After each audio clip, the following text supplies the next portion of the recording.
Hey, how's it going, everybody? Ben Reilly here with the Apex team at Keller Williams, and today I'm talking with Kevin Rapport, a very close friend of mine and also business partner and real estate investor. Kevin, how are you doing today? Good. How you doing, man? Doing awesome. Thank you for taking the time to talk with me. Yeah, So no the worries. reason I asked you to jump on this call is I wanted to have a conversation, one about kind of your experience in real estate, how you got started, and what the progress has looked like over the last couple of years. Okay. For those that don't know, Kevin and I got into real estate investing at the same time. We kind of started out along the same path.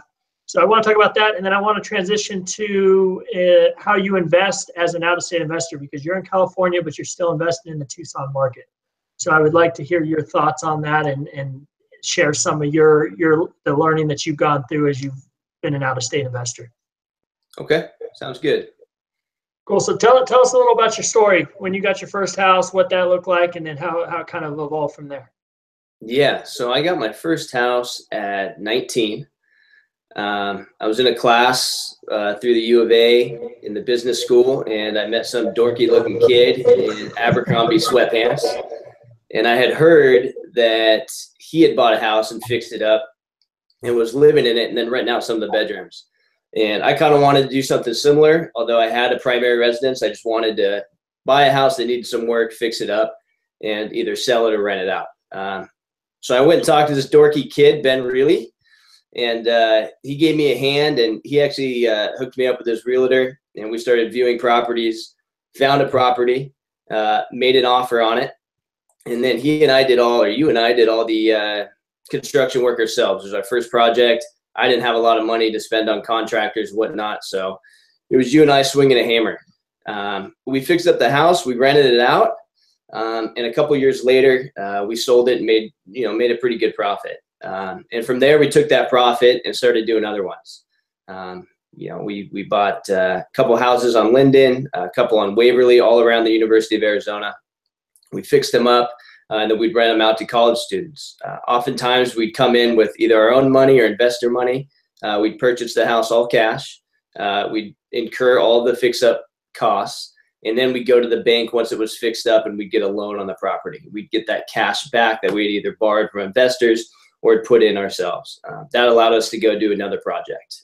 We'd have a loan payment due, but the rent from the university students was more typically than that loan payment was. So we were making a profit on those houses. And then we just kept going, and we kept doing more and more.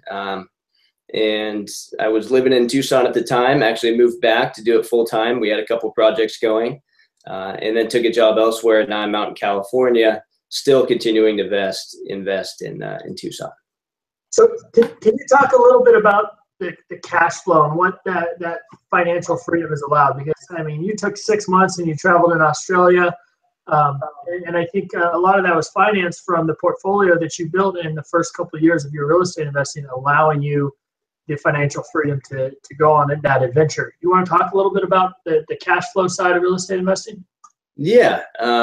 It was kind of my goal to build up enough passive income that would allow me to, if I wanted to, not work for a while. I kind of always had this dream of traveling abroad and just doing something different, but I didn't have the savings to do that. So, from 19 till I left from Australia when I was 26, I started buying real estate as much as I could and fixing up these houses, renting them out, getting a loan on the property, and making that passive income. And I let that passive income sit, and then I would go and I'd do another one. And I got to the point where I had 10 plus rentals, and I had a little bit of income coming in from each one.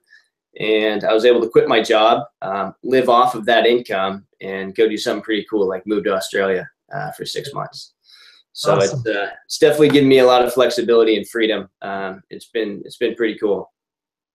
Awesome. Now, I know, so along with investing in the Tucson market still, you just closed on another property with our team here in Tucson, but you invest in Tahoe as well. You've done some investments there. And I believe you've done a few others in different places. Do you want to talk about what you look at as a out-of-state or out-of-market investor, and how you make sure that you're protecting yourself when investing in markets that you're not currently living in? Yeah, absolutely. It's tough being away from the project. There's no way around it. It's not easy to invest in a piece of property that's 800 miles away that you can't look at, especially when you're fixing it up and you can't go drive on the job site and making sure everyone's doing their job. If there's a problem with the tenant, you're far away. You can only do so much over the phone. So I've been extremely lucky because I've had you guys. So in the Tucson market, you guys have managed my properties, which has been awesome. Any tenant issues, they go to you. Most of which, probably 95% of those issues get solved and I don't even hear about it.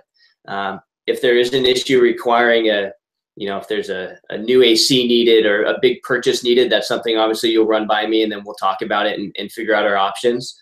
But for me to be able to be in Australia where we weren't able to be in contact hardly at all for 6 months, and I don't have to worry about any of my properties because you're managing those properties, that was awesome. And then as far as the construction side, which is where I struggle because I like to be a part of that, something I enjoy. I like seeing the work being done. I want to go to the job site. I want to make sure that the guys there are doing their job.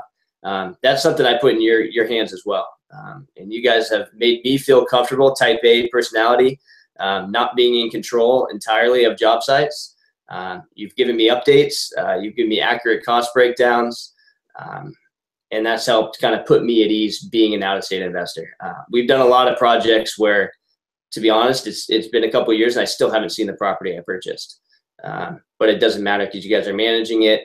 You fixed it up for me, and I know you're doing a good job. So I appreciate that. But that's Awesome. That's what I've been able to do. And I haven't found a company like that outside. So I've been outside of Tucson. I've been doing some different remodels in Tahoe. My folks live up there. I've been driving up there. So, I've had to be on site. I've been dealing with a lot of problems because we don't have a management company managing the entire process. I did a flip, a fourplex in Pismo Beach. I was living there at the time and I had, almost became a full-time job, checking up on the guys doing the work and making sure they were doing what they said they were going to be doing.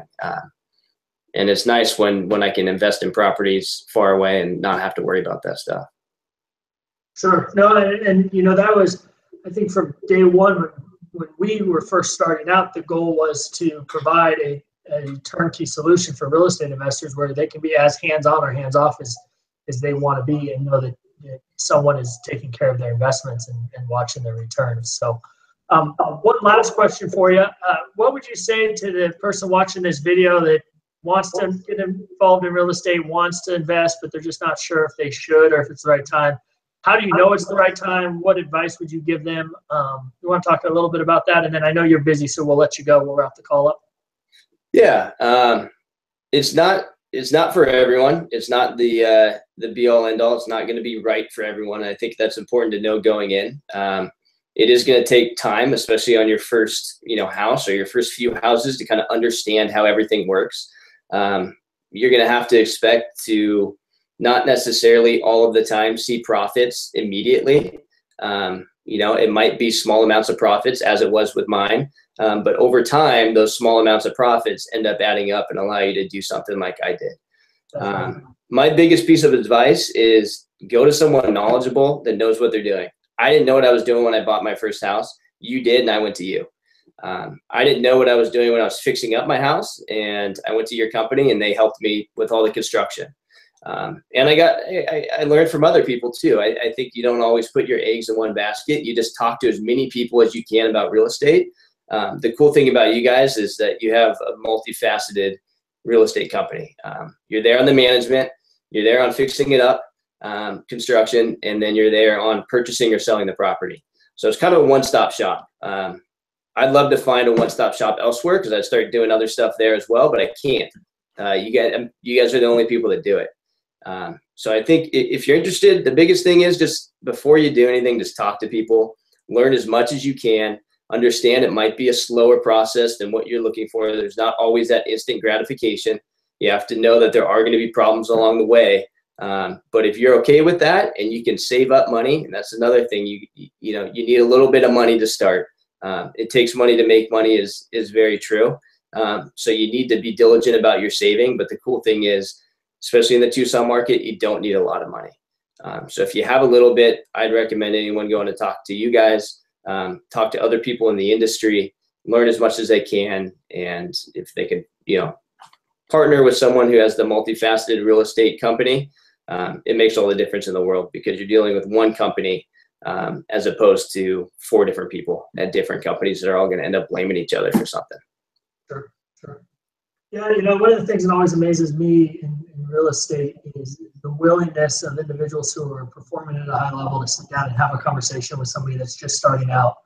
Or in my case, where I now have a company and we're doing very, very well, but there's guys at that next level that we want to grow to, and their willingness to sit down and have a conversation with me. It's always impressed me, and I think you would probably echo that sentiment of most real estate investors out there love talking about it and are willing to meet with even a newbie that's just starting out. Yeah, I think that's very much true. And me, if anyone were to give me a call and ask me questions, I'd be happy to answer them. I know that about you. Not everyone's like that. But try and get as much information as you can. I think you guys are a great information source for people who are experienced or just starting out. You kind of do it all, so that's pretty cool. Awesome. Well, hey, I don't want to take up too much more of your time. Just, one, I really appreciate you as a friend, as a business partner, and as a client.